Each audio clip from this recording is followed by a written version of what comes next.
کے لیے ہم نے بہت قربانی کی ہے، مگر ہمیں پاکستان کو قائم رکھنے کے لیے ابھی اور قربانی کرنا ہوگی۔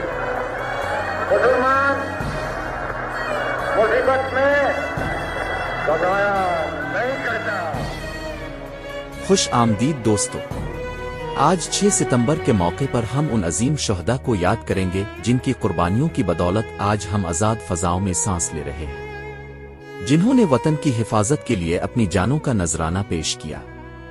آئیے اس ویڈیو میں آپ کو ایک تاریخی پیغام سناتے ہیں جو اس دن کی اہمیت کو اجاگر کرتا ہے۔ ہماری تاریخ کے عظیم ترین دنوں میں سے یہ 6 ستمبر کا دن ہے۔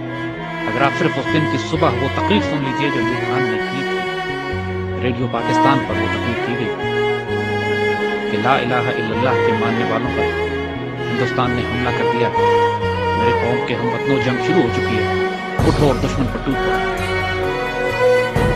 پاکستان کی پوری قوم نعرہ تکبیر لگاتی ہوئی سڑکوں پر نکلتی تھی۔ ہندوستان میں 6 ستمبر کی صبح فجر سے کچھ پہلے لاہور شہر پہ حملہ کیا اور ان کے جرنیل نے بڑک ماری تھی کہ ہم 11 بجے تک لاہور جمخانہ میں بیٹھ کر شراب پئیں گے اور بدماشی کی محفل سجائیں گے۔ دشمن کی طاقت کا بھی پہلے اندازہ کیجیے۔ دیکھیے دشمن 5 گنا بڑا تھا آپ سے، اور اچانک اتنا بڑا حملہ کرتا ہے جس کے اندر ایک حملے میں 500 ٹینک استعمال کیے جاتے ہیں، تقریباً 500 ٹینک لاہور میں، 500 ٹینک کے قریب سیالکوٹ کے اوپر جب حملہ ہوتا ہے، اور یہ دونوں سرحدی شہر ہیں ہمارے۔ اور حال یہ تھا کہ Pakistan was totally caught by surprise. آپ کو واقعہ بتاتے ہیں، واقعات اگر آپ سنیں تو اس سے آپ کو اندازہ ہوگا کہ یہ 65 کی لڑائی کا یہ واقعہ 6 ستمبر کو کیوں ہم اتنی رومانٹک طریقے سے، اتنی محبت اور اتنی پیار سے، ایموشن سے، جذبات سے کیوں یاد کرتے ہیں۔ ایئر چیف نے نور خان صاحب کی دلیری اور جرأت دیکھیے، یہی پہ لیڈنگ فرام دا فرنٹ جسے کہتے ہیں، انہوں نے کہا کہ یہ سورٹیز نہیں جائیں گی جب تک میں خود نہ دیکھ لوں کہ یہ کتنی خطرناک ہے ہمارے پاس۔ دنیا کی تاریخ میں پاکستان فوج ایک واحد فوج ہے کہ جس میں آفیسر کیجویلٹی ریٹ سب سے زیادہ ہے، اس لیے کہ ہمارے آفیسر آگے بڑھ کر لیڈ کر رہے ہیں۔ پاکستان نیوی کے پاس ایک سبمرین تھی غازی، اور اس سبمرین نے دشمن کا ناکہ بند کیا ہوا تھا۔ اس زمانے میں تاریخ ناول اور کتابیں لکھی گئی کہ سومناتھ پر محمود غزنوی کے 17 حملوں کے بعد یہ 18واں حملہ تھا، اور پاکستان کی نیوی آگے بڑھ کر سمندروں میں گئی، دوارکا پہ گئی، دوارکا کے قلعے کو تباہ کیا بومنگ کر کے، فائرنگ کر کے، شیلنگ کر کے، اور پھر نکل کر واپس آئی۔ میرے والد توپ خانے کے افسر تھے اور سیالکوٹ ہی میں مقیم تھے۔ سیالکوٹ سیکٹر پہ بالکل سرحد پہ ہمارا گھر تھا، اور جب یہ جنگ شروع ہوتی ہے تو خاندانوں کو، عورتوں کو، بچوں کو وہاں سے نکلنا پڑا، تو اس میں ہماری والدہ ہمیں لے کر نکلی، اور یہ وہ وقت تھا کہ جب ہمارے گھر کے آس پاس توپیں لگی ہوئی تھی اور پاکستان کی فوج جوابی حملہ شروع کر رہی تھی سیالکوٹ سیکٹر پہ دشمن کے خلاف۔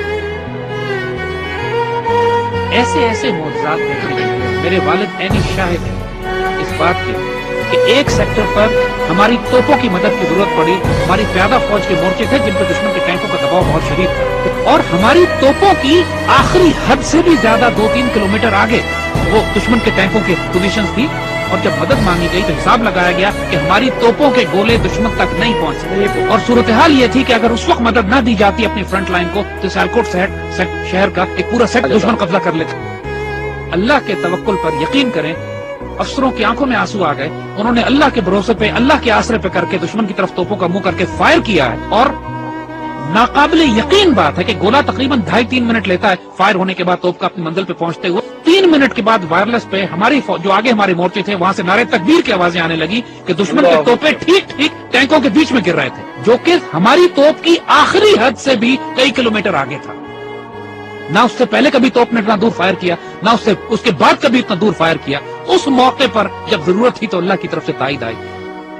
ہزاروں واقعات ایسے ہیں، یہ باتیں بزرگوں نے کتابوں میں بھی لکھی ہیں۔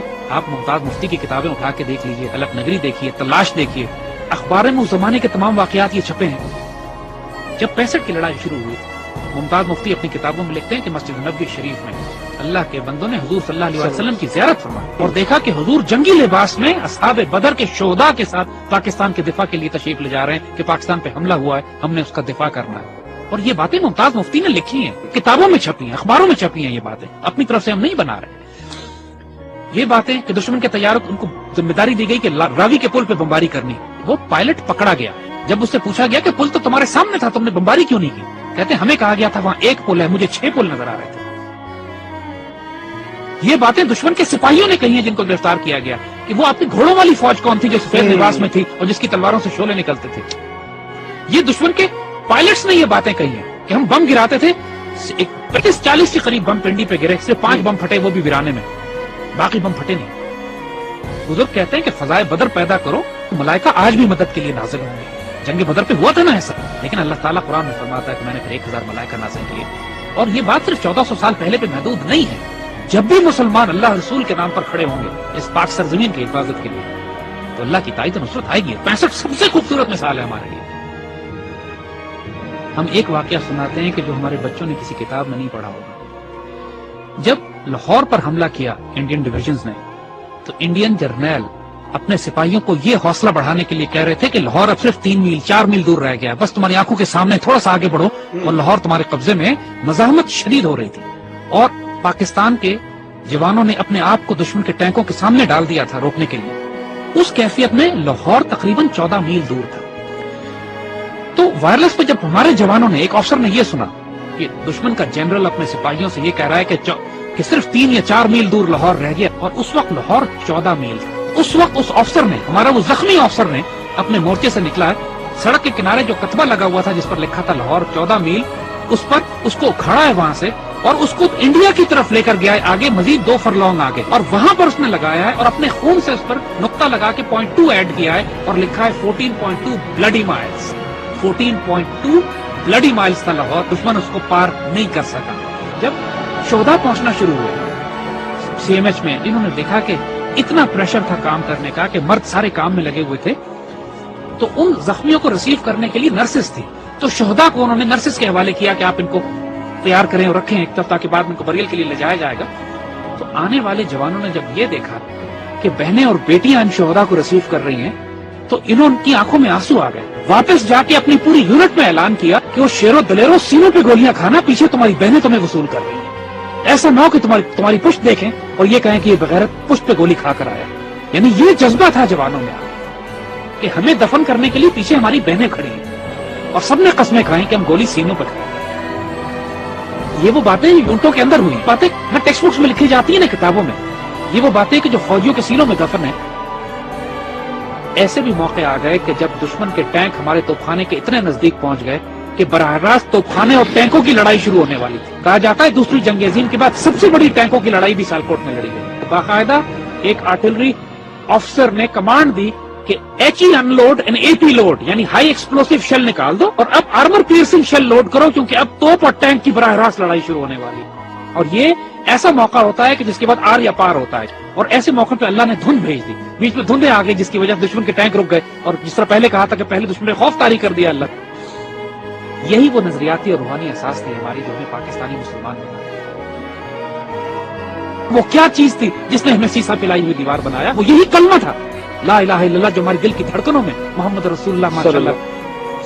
اور آج جو 10,000 بچے اور افسر جوان ہمارے شہید ہوئے ہیں پاکستان کے دفاع میں, کشمیر سے لے کر وزیرستان میں, فاٹا میں, سوات میں, خوبصورت ترین بیٹے, ہماری مٹی کا نمک, 21, 22, 24 سال کے, 25, 26 سال کے خوبصورت جوان, اپنے جب چھوٹے بچوں کو چھوڑ کر, والدین کو چھوڑ کر, بیویوں کو چھوڑ کر, جنہوں نے شہادتیں دی ہیں اور خواہش کر کے اپنے آپ کو والنٹیئر کر کے شہید ہوئے ہیں. بہت بھاری قربانیوں کے بعد یہ پاکستان آپ کے حوالے کیا جائے. اس پرچم کو گرنے نہ دیں, اس کی مٹی میں تمہارا خون شامل ہو گیا نا, 2 جہانوں میں خوش نصیب ہو جاؤ. کہ دیکھو پاکستان کو ہلکا نہ لینا, یہ اللہ کے رازوں میں سے ایک راز ہے, اس پر قربان ہو جاؤ. سب سے سستا سودا ہے, سب سے اعلیٰ سودا ہے. یہ ہمارے بیٹے جو اس پہ قربان ہوتے ہیں نا, یہ سوال نہیں کرتے کہ اس پاکستان نے ہمیں کیا دیا. اس پاکستان کو آج آپ کی ضرورت ہے. Make a stand, stand form, stand United, live with dignity, and inshallah Allah will give you the opportunity to die with honor. لیکن اس کے لیے اب تیاری کرو, تیاری کا وقت ہے, آزمائش آنے والی ہے. لیکن انشاءاللہ العزیز ایسے بیٹے ہمارے پاس ہیں اس پاکستان کو سکھو کر. امید کرتا ہوں کہ آپ کو یہ ویڈیو پسند آئی ہوگی. ہماری ہر ویڈیو میں آپ کو ایک نئی کہانی اور ایک نیا سفرنامہ ملے گا. تو ابھی سبسکرائب کریں اور زیادہ سے زیادہ اس ویڈیو کو شیئر کریں. اگلی ویڈیو میں ملتے ہیں, تب تک خدا حافظ. پاکستان زندہ باد.